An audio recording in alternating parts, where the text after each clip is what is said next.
पुण्यामधील king circle परिसरामध्ये मोठ्या प्रमाणात पाणी साचलंय।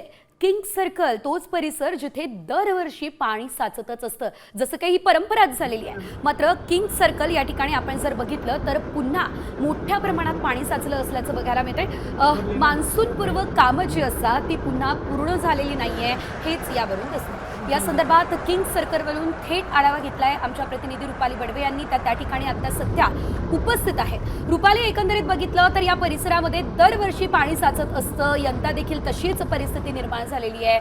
सध्या काय चित्र दिसतंय?